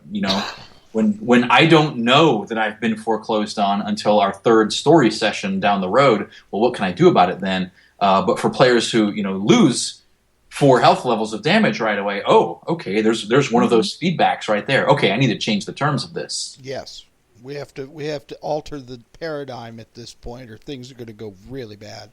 Yep. So, getting back to the Camarilla, in terms of sheer power, I would honestly say the Sabbat have more, because more of their getting back to the combat thing is that the Sabbat are born in fire. Their whole thing is to fight. That's all they do, really, except for the 2 clans at the top, relatively speaking. But the packs are specifically designed to be battle pack. I mean, there is a Samisi war ghoul, for God's sakes. Yeah, yes and no, and it also depends on how you define power, Peter. Like, you like playing Tremere. You can't tell me that Tremere see power as just being straight combat. Yeah, but the Tremere look at power in a different way than actual military power. Yeah. It's more along the lines of how much do we know? Yeah. So, but military power, and even the Sabbat know that military power itself is not going to win a battle. If it was, they would have won a long time. They would have won already. Mm-hmm. Right? And they did. They did the whole clan war. Them rampaging up the eastern seaboard. That was all about combat. That wasn't a win. No, it wasn't a win, but they damn sure got a long way before they got shut down. Hey, I will sit here and nod if you want to extol the virtues of the Sword of Cain, but I think the fact of the matter is that physical might means nothing. No, I meant vampire power in the terms power. Of control of the planet. The Camarilla are more working behind the scenes because of the Masquerade, and the control of the various things that each of the clans seek control of. The Simiche and the Lasombra more so, seem to be closer. The Lasombra seem to be more closely into the whole. All right, we're going to stand back and send guys to do what we do. The Simiche are, because of their ability to alter themselves, are more inclined to step into battle. But I was talking about control. Lasombra make fantastic ductai, and they will be on the front lines. Some of them, yes. Some of them are really good. But I meant the difference power, between elders and neonates, dude. As far as control of the planet is concerned, mortals control the planet. No, that's bullshit. I don't know. No, that is not. That's the underlying theme: is vampires think that they're in control, but they're not. 6 billion people with nuclear weapons. That's true, but and sunlight if they need it. And since sunlight, the Great Burning, the Masquerade has kept us safe for the most part. The Masquerade existed before the Great Burning. Not really. Silence of the blood. That's one of Cain's commands. Yeah. It's one of the 6 traditions. I get that. But you just didn't. But it didn't become red letter law until the formation of the Camarilla itself. Commands were taken seriously. Mm-hmm. You don't think Kane's commands were taken seriously until the Renaissance? Well, some of the clans didn't even know about Kane's commands. Am the I poking Assamites the zoo yet? Or? don't give a crap about Kane's commands and didn't care. Are you kidding? Hakim is probably one of the most loyal of the antediluvians. Yeah, but the rest of the clan wasn't designed. They were designed to do one thing: reclaim the blood for Hakim. Right? Most of the Assamites didn't care if they had to take another kindred out. They didn't care whether it was in the middle of a marketplace or not. Now, granted, this was prior to the. They've learned that nowadays you just can't be doing stupid shit like that in public, and that's more self-preservation than some edict handed down from time immemorial. Anyway, what was the question, Peter? I think you kind of got off track. I was talking. I think he was trying to say about how the Sabbat should have won. I would have thought that if they could throw more kindred into the. But I was talking about power. I was talking about not military power, not necessarily just military power, but power through control, power through military might, power from the ability to manipulate global markets. And that's the Setites. They've got you beat there. Yeah. Not even going to talk about the Tython. Did you ever read Gehenna? The Sabbat did win. That's what I saw. Shemise conquered everybody. So that was only one of the options, wasn't it? I've got the book here. I can pull it out if you really want me to. But what did you guys give us? 4? Justin? Yeah, there were 4 scenarios in the Gehenna book, and the preferred scenario was the kind of kindred end with a whimper rather than a bang. Yeah. But we give you the option there to scale it on up to the Shemisi antediluvian devours New York City and much of the eastern seaboard from beneath it. So depending on how cinematic and how four color, I guess, you wanted to get with the story, you kind of got a slider there. So I did kind of like the scenario where all of the antediluvians were called to be judged before Cain. That was my personal favorite out of them, where they actually, had to come up and face the music. But I think too much attention was put on Shemise, because I think Salat should have been the one that outmaneuvered. But no, he was too busy with Tremere. I'm gonna be honest about that one. And that's one thing I do know about is what that whole fight between him and him bumping Tremere out of his body into Gortrix's and then Gortrix into the mirror. There was he was a little busy. Sounds like he was done dealing with Tremere from what you just said. No, he wasn't, because a lot of the clan knew what happened. At least a lot of the upper level knew what happened. Yeah, they did. And that was not something that they were going to tolerate. Like I said, it would have gone much differently if I'd been in charge. Yeah, if you were allowed to play. I'd have staked him. I'm dead serious. They could have fought over that body for the rest of time, but I'd have staked his ass. Yeah, you're right. Salu was pretty defenseless when he was staked when Tremere first found him. I'm pretty sure doing it again would have. When Tremere found him. He was just in his own crypt. He wasn't staked. Yeah, you can't tell me they were that stupid that they didn't stake him before performing the Diablerie. Oh no, I'm talking about I'd have staked Tremere. Yeah. Well, you're right. As soon as I realized that there was a war going on inside that body, and we had no idea who was going to win it, I'd have staked his ass. Yeah, all the Tremere should be staked. You're right. Anyway. Of course he's an They all asshole. need Is there his anything hand. else you want to fire off at Justin? Because he's got to leave us a little bit early, and that we're Yeah, coming up to that time there. So, do you want to pester Jessica, him do you instead have of some just letting me questions? I tease know you? you know more about what's going on than most of us do, since you actually are a bit more into the. Not really. But okay, She let's see. involved. She doesn't have to ask questions. She knows the answers. Right. I follow That's the people's Malkavians. Facebooks. You had some more questions, didn't you, Jacob? Not for Justin specifically. Oh, okay. All right. Let me see.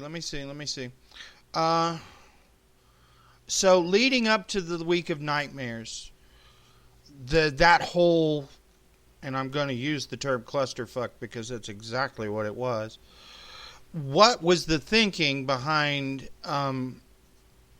waking up the Niktuku, the what was his name, Hazamel, and the whole week of nightmares? And was the world, if the world ended for the vampires, was it definitely going to end for everybody else too?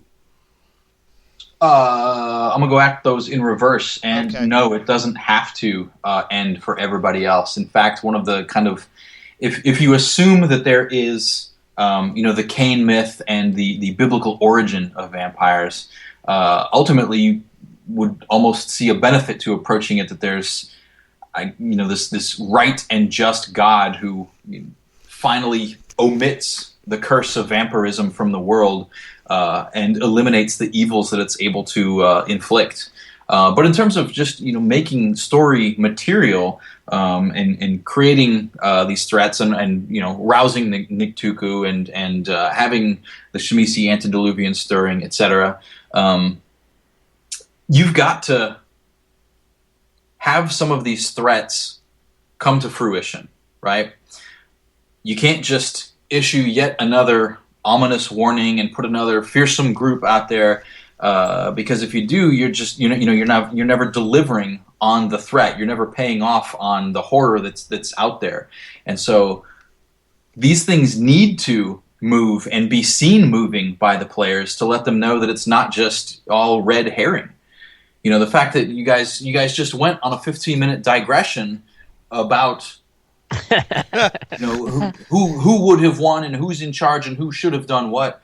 And so A, that means that I've done my job because you're discussing it. But B, also, that's what the elders want. They are these monsters pulling the strings behind the shadows. The very idea of sects is bullshit to keep the younger vampires fighting each other instead of rising up against their elders. Well, that was... You're the fourth generation Prince of London. You're Mithras. You're the child of an antediluvian, and you're telling people that antediluvians don't exist? There's some disingenuous double talk there. Yeah, but that's misdirection and lies are currency. Absolutely. And so you build them into the structure of kindred society. Like, did you guys watch the debates yesterday? Oh my gosh. Republicans endlessly fighting with the Democrats, the Sabbat endlessly fighting with the Camarilla. They're both vampires. There's a Malkavian running Trump's campaign. There's got to be. Because this man's insane. And so when I'm a fourth-generation member of the Camarilla, and you're a fifth-generation member of the Sabbat, and we've known each other since before there were Camarillas and Sabbats, you've got to think that some of our relationship is helping dictate the terms of these social structures that we're building. Okay. So, let's move on to the Week of Nightmares. Who came up with those ideas? Because they were great, I'm going to be honest. That's a combination of, I generated the idea for the book. The way we used to work the schedule is that the individual line developers would come up with a series of pitches, and they would give them to the managers. The managers would discuss them, and they'd say, yes, do this book. Yes, do this book. No, we don't want this book, or push this to a later year. But the way the developers created those ideas would either be from themselves, or in some cases, a writer would send in a pitch for a book, and this sounds like a great book. This sounds like what Vampire needs. So over the course of time that we had been working on the revised edition, we were really wanting to push up to this kind of millennial tension, this ultimate payoff of stuff about to happen. And so it came. I knew I wanted to shake things up, and we had the book that we wanted to do it with. But I trusted the writers a lot to do it, so we banged out the outline for Time of Thin Blood between myself and the writers there, with the understanding that we were going to tweak Vampire so that it would be different from there on out. Okay. Because I've so got a lot both of things that you would come to take for granted in the game. Oh, of course, there are 13 clans. There will always be 13 clans. Well, now's the time to mess with that a bit.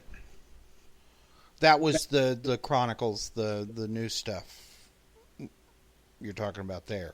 Well, I'm talking about eliminating the Ravnos, for example. They're a clan. This book says they're a clan, and then us changing the terms of that. I look at that less so to be true of Chronicles of Darkness or the New World of Darkness, which was fully intended to be a different game entirely. Yeah. And I'm talking about specifically working with the backstory and the lore of the World of Darkness proper. It turned off a lot of players. I'm gonna be honest.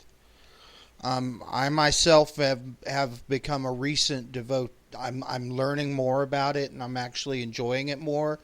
But when it first came out, I took a look at that book and said, I said, you people just completely turned the whole system upside down, and it's not what I remember anymore.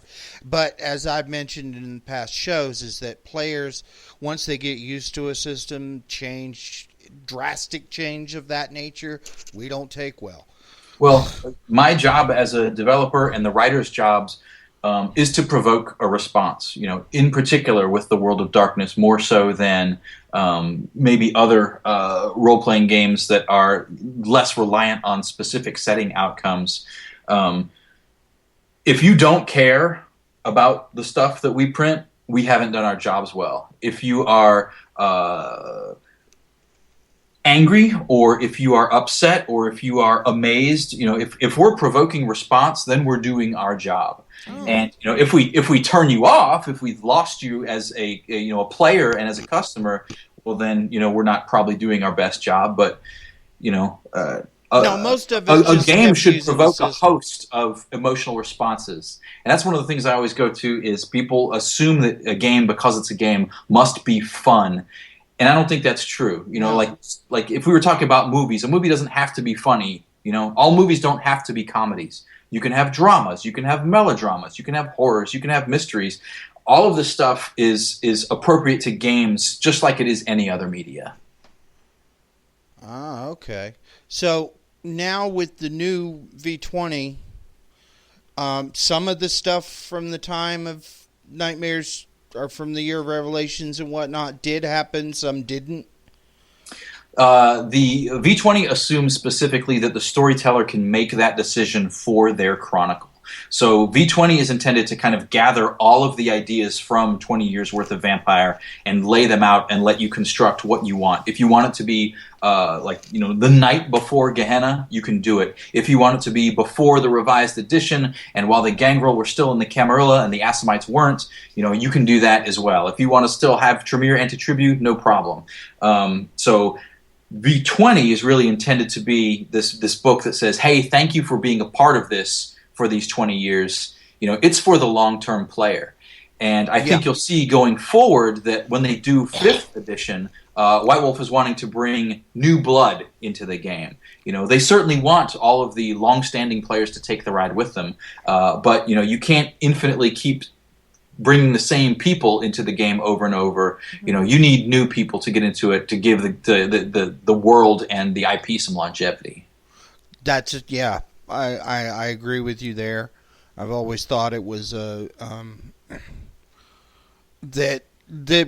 we never expected to get a V20. To be honest, most of us who when y'all came out with the New World, most of us just said, "Fine, fuck it, Gehenna never happened. Let's just keep playing." And I think that may have resonated with the company in some way, hence the reason why we have V20 and then the 5th edition that you're talking about.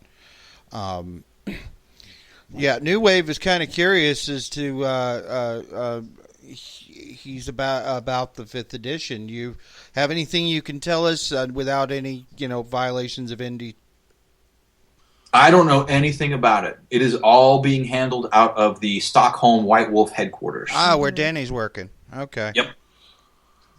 Yeah, we're trying to get her on the show too, but poor girl, the time difference is very difficult to overcome, especially with the workload the poor girl's doing. Yep. But we're gonna have her on at some point. We're right at the 1:30. If you've got to go, Justin. I was actually just about to take my leave, and thank you guys for having me on the show, and thanks for having me here with Jess. Jess, it was great to talk to you again. And Great talking with you as well. We'd love to have you back at some point. Absolutely, happy to do it. All right, and we'll catch you when you're not nearly as covered up. I've got a game due on November 6th, so get on it. Oh my gosh. Gotta get that done. All right, Justin, you have a good night, okay? All right, Peter, Jacob, Jess, have a good night. Right. Have a good night, Justin. See ya. All right, so now we're going to switch over to Camarilla LARPing. Oh, boy. Yeah, and Jacob's got some shit for you, girl. Well, I just want some questions. So just like Peter, you were trying to mine what you could out of the Mummy episode to get for character creation. So the Modern Night LARP that I'm in is rebooting, and I'm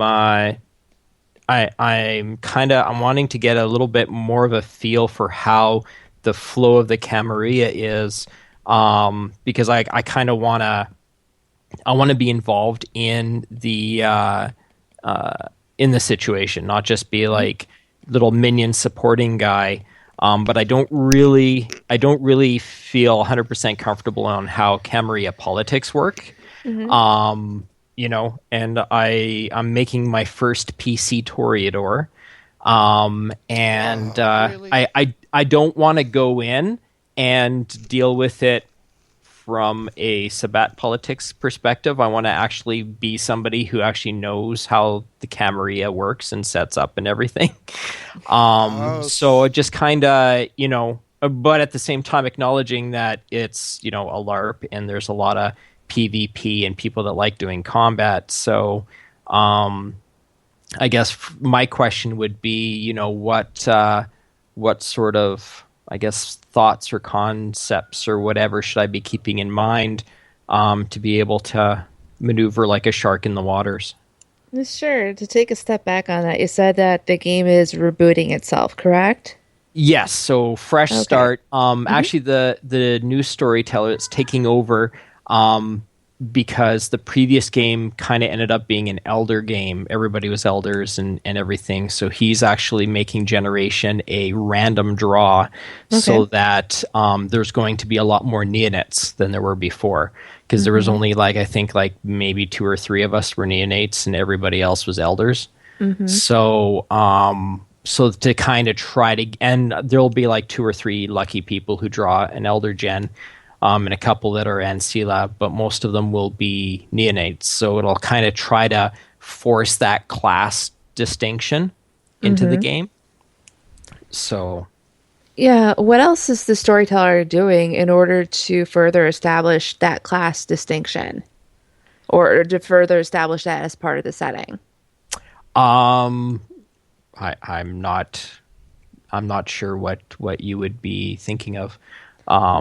So that might be a conversation, as I mentioned before. Sometimes it's a matter of the storyteller sitting the players down and saying, well, this is the game we want to try and play. One of the things I really like about the new By Night Studios material is they have within their system something called the setting style document or setting style guide, where the storyteller can lay out and say, all right, as you mentioned, we have a random pool for determining generation. It's not something that you get to pick automatically. It's going to be heavily weighted towards neonates. They can also say, here's a bit of the history, and here's the themes and topics that we really do want to explore, and even set up back history that could showcase different clan historical animosities. So maybe taking the people that got the draw for the elder roles, sitting down with them and saying, right, let's build backstories so that there's alliances and there's rivalries going on with you guys, and then working in with the people playing ancillas and neonates so that there's connections from day one to one of those elders, or maybe multiple elders. Maybe you're on good terms with one and you're on bad terms with the other because of your association. So building up that network, I think, is going to make things a little bit more robust when it comes to role play, and it might also help you with coming up with how to handle things politically, because you'll have a better idea of where you sit when it comes to how different people in the city view your character, whether it's an ally, potential competition, someone they want to poach and pull away from their own rivals, so on and so forth. Does that make sense? Yes. Yeah, that makes sense and helps out.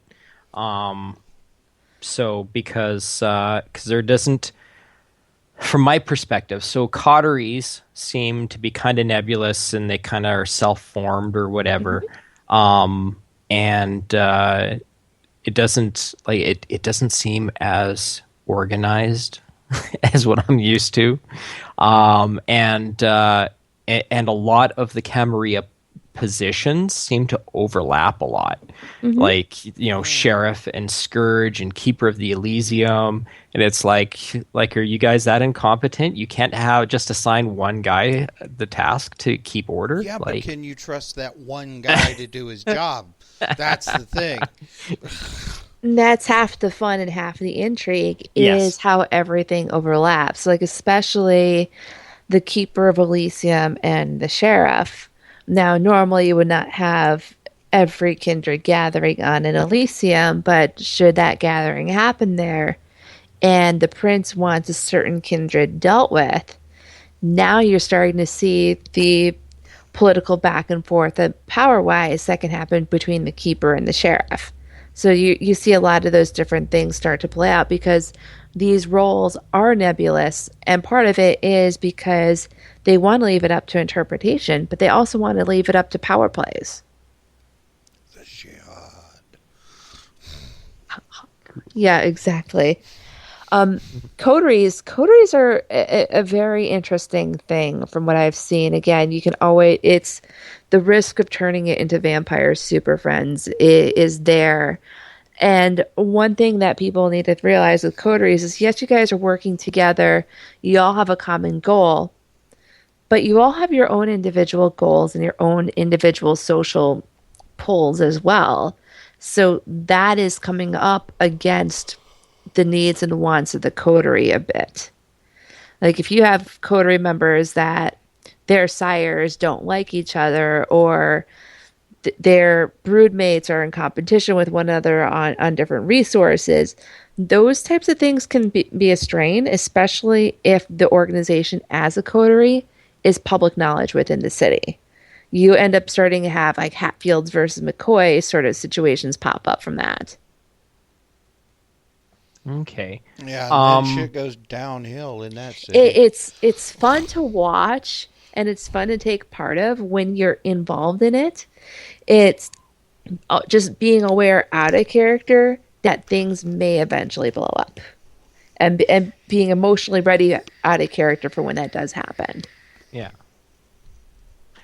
So how much does clan politics come into play? I've seen a little bit of it because in the game that I have been playing in, there was quite a few Gangrel and quite a few Brujah, and a few Nosferatu. So there was a lot of clan politics between those clans, but that's kind of a level I'm not used to. So how much importance does the Camarilla put on lineage to like where you're expected to go to bat for other members of the clan, or is it you would expect them to pay you boons to help them out still, or? The Nosferatu, hold on a second, Jess. The Nosferatu, as far as I know, are the only clan that specifically requires that if one Nosferatu gets into it, all of them have to get involved.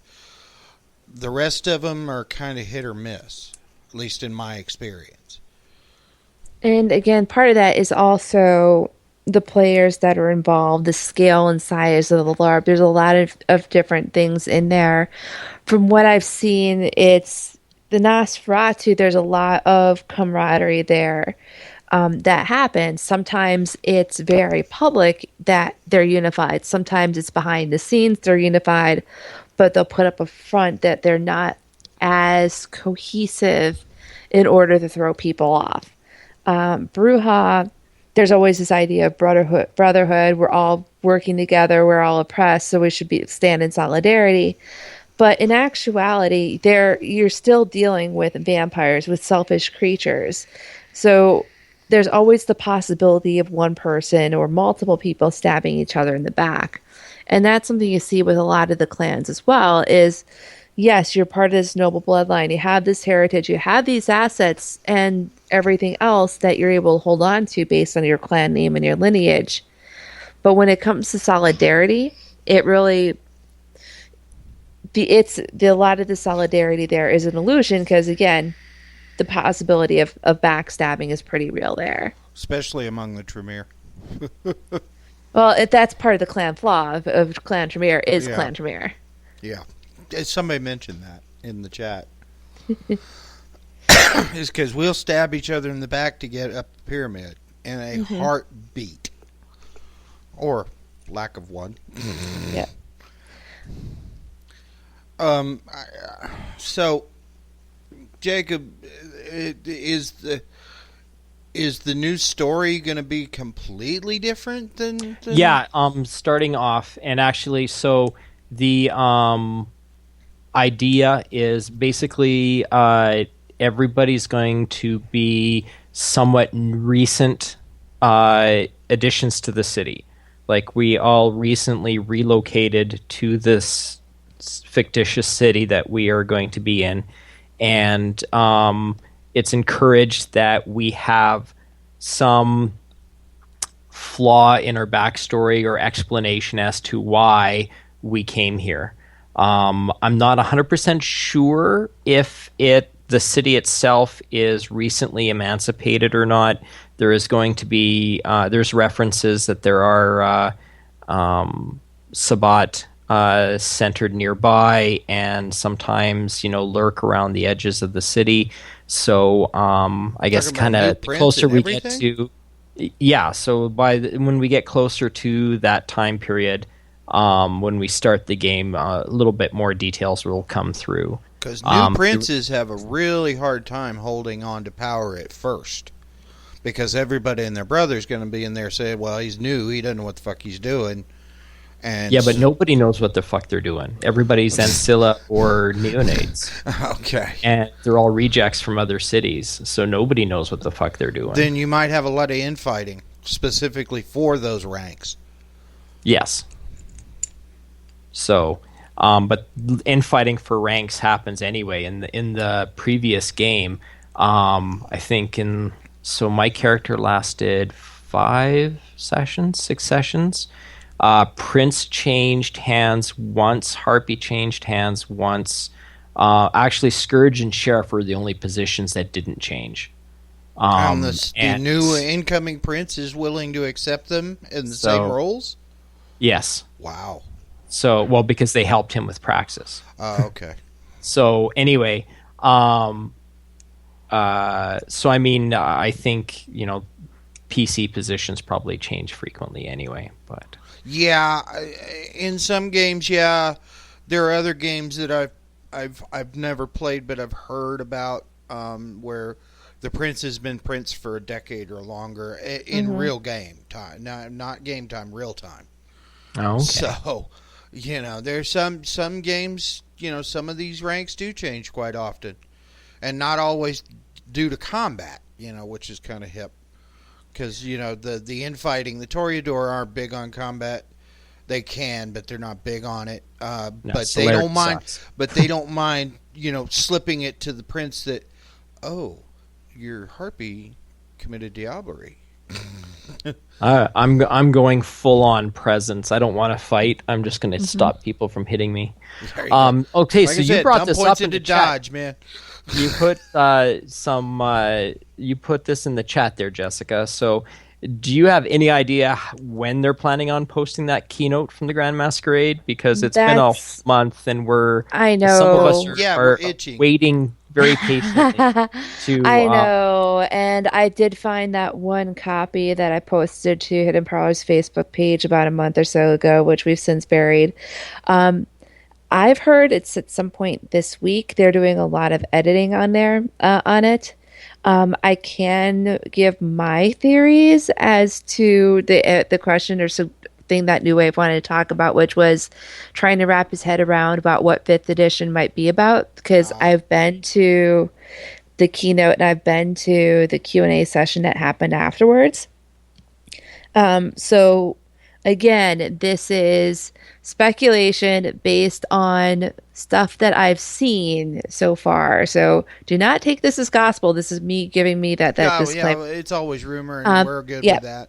So my theory number one is that they are looking at essentially a global cohesive world of darkness. So their main genres are vampire, mage, and werewolf, having it where it's going to be a balanced setting that looks at all three of them. And then if there's other genres that they want to explore, they may look at that as well. But it's having a cohesive, singular from the three world main systems. From the three main systems at the very minimum. Another thing that they've talked about is a global perspective on this. So up till this point, it's been predominantly United States setting or American centric. I mean, there have been a couple like Cairo by Night and a couple of other ones. Yeah. But And a lot of it is for areas outside the U.S. wanting to have actual writers from outside the United States that handle those materials. So we're getting a global view. So that's something they're looking at. Well, like I mentioned earlier about the writers from Africa for the Dark Kingdom. Mm-hmm. So that's the direction that they want to take. I know they do want to focus on the dark themes within the world of darkness, like the monster I fight, less the monster I become. A lot of the power struggles, of issues of oppression and stereotypes and racism and stuff like that we've seen in the core materials from the 90s and early 2000s. They're likely going to take a look at religious fanaticism as well. They do touch upon that within the Sabbat, but when you look at modern... Yeah, I was about to say. When you look at they are taking issues from the real world here and now, and they want to be able to examine it from within the LARP lens.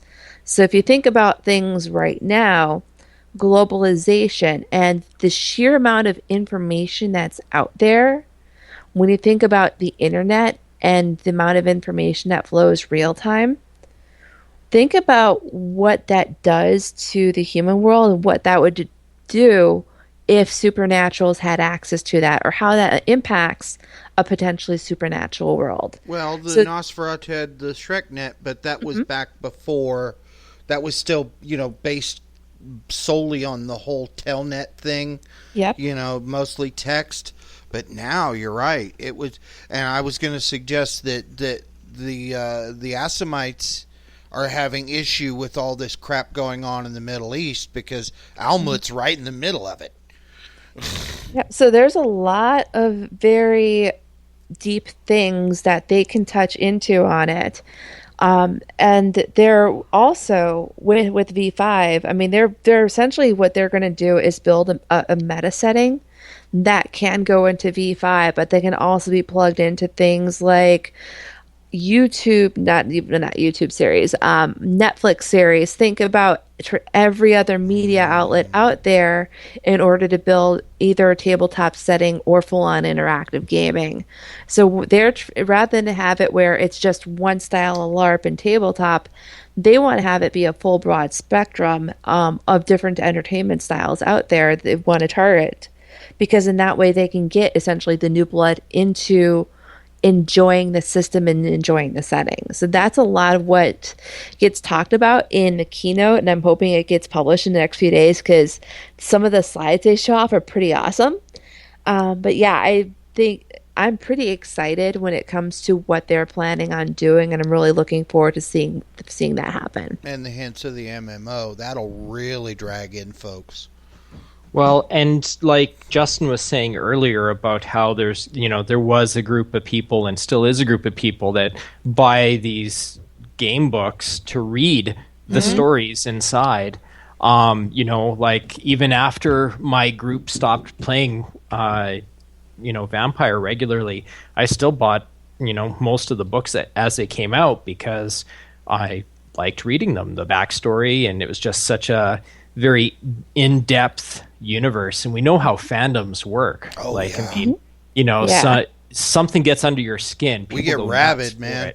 So, can imagine like if we have, a TV show based in the world of darkness that gets the level of fan support that say Supernatural has, or just how much this concept can grow by getting across all these different barriers and getting people interested in it. So no, that's a fantastic idea for sure. Or an augmented reality mobile-based game where you're learning about the world of darkness setting by traveling to different areas and looking up in the mythology of it on your phone. This is where the Succubus Club has been held.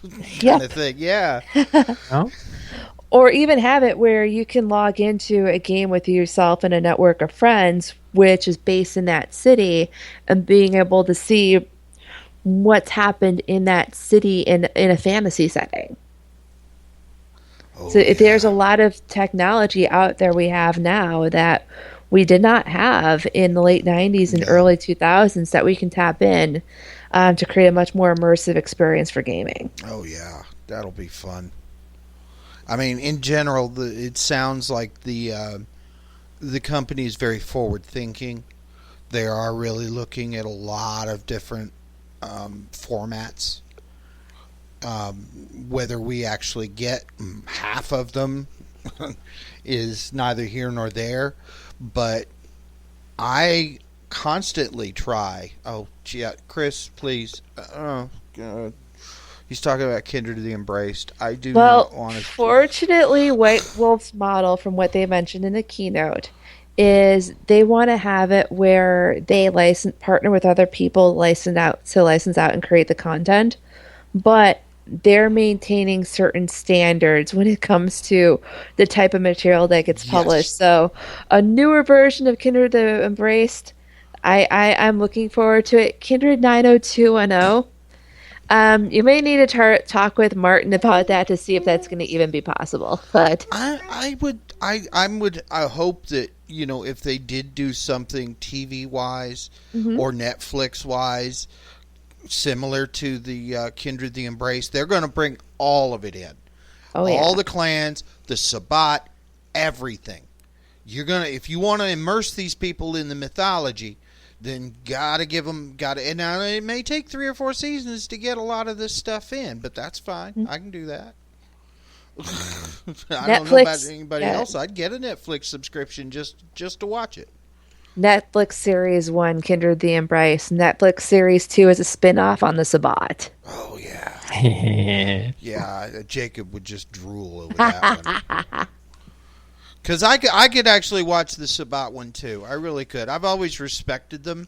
Didn't like them, but I always respected them. Because they fought against a system that had them overmatched in quite a few ways. Which is what I was trying to get to earlier. But they still held their own, for the most part. And like I said, they rampaged up the they rampaged up the eastern seaboard. Sorry, New Wave Masquerade. Just he apparently seems to like Kindred the Embraced. At least that's the impression I just got. It was one of the worst.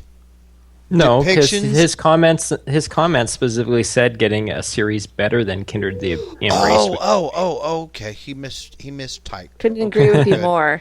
Okay. There you go. He missed a word. Okay, I'm good then. We all right, man. But see that specifically there, Peter, shows why this globalization is awesome, because that whole talk is all focused on the Sabbat and Camarilla War along the east coast of the USA.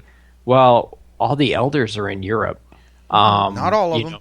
There's most of them, and that's where all the history is. And the Tremere are based out of Europe, and the Giovanni are based out of Europe, and Sedites are based out of North Africa. And so there were a lot of princes in the eastern cities that were elders. Why is this decisive battle taking place amongst the 13 colonies of North America? It's the same thing like, why do UFOs only land in the United States in movies, right?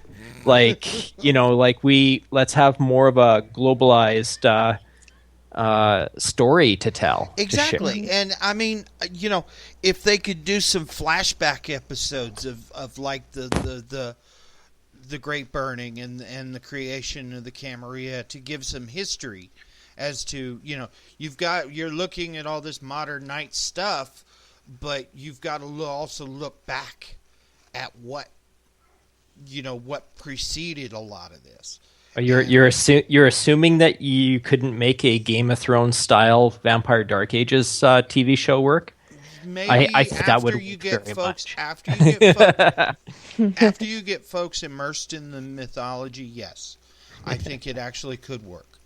But the little finger is my favorite concept for a Dark Ages character. He is a good one, and he's Ventru as all hell.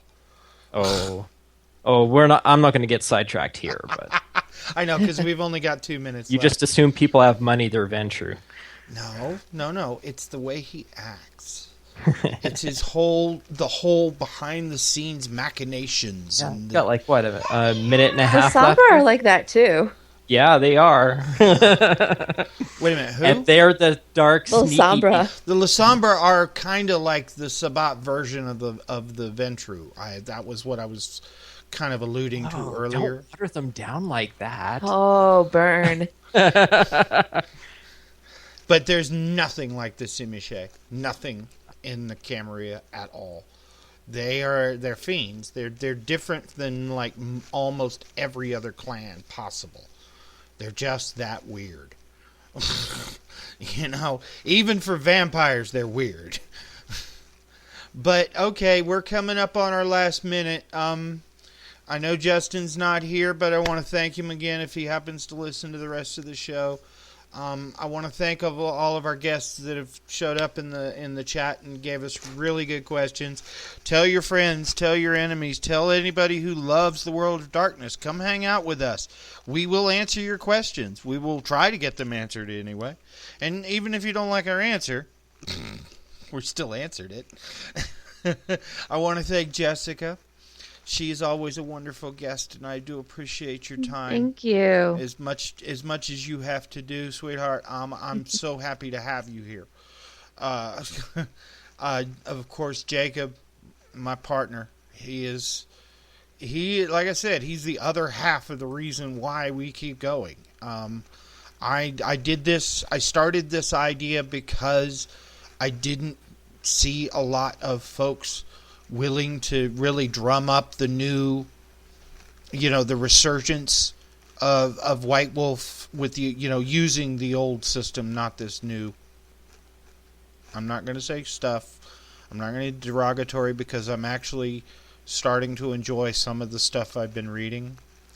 But I want to thank you again, Jessica. You've been a wonderful guest, and we love having you on for LARP questions because you answer them better than either just Jacob or I could, to be honest, because you live it.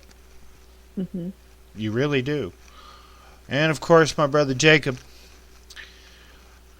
thank you again for tolerating me for another 2 hours. No worries. Thanks for everybody who joined in person or online. Or as in person Absolutely. as we New get. Wave, appreciate having you here. Chris, Sabrina, if you're still here, I haven't seen you say anything in a while. But like I said, we need to get the word out, and I got a comment from somebody who's doing a new Facebook group that does both new and old, and I'm not sure how well that's going to work out. I hope it does, but he's going to start posting our shows to his group too. So hopefully we're going to get some more folks, and like I said, or Jacob said, our subs are inching up. We're doing good, and I'm never going to monetize this bullshit, so I don't have to worry about them screwing over our channel. Because I'm not doing this for money. I want to do this because I love doing it, not because I'm trying to make a living. Hold on just a second, and I will tell you, New Wave. Twin Cities by that's hold on. That's the name on Facebook. Is Twin Cities by Night. Or on YouTube. But it may be the same name in Facebook as well. So take a look for that individual. Looks like there's a 2-person Facebook group called Twin Cities by Night. I'm not sure if that's... It's new. It's only... Oh my gosh, and I know both of the people on there. Oh, okay. There you go. See? But yeah, we need to drum up some support for any of the groups, like the Old World of Darkness group, the Vampire group, the Mage group, the Werewolf group, all these guys who, and some of our folks out of the country, like the Nisaugaru, the Brazilian werewolf guys. Love them, so check them out if you speak Portuguese. They also have a Facebook page. Let's see. What else? Okay, no, I think we're good. Unless anybody else has anything pressing. So if you like what we're doing, give us a thumbs up. Subscribe. And we're going to call it an evening. And you guys, everybody say good night. Good night. And...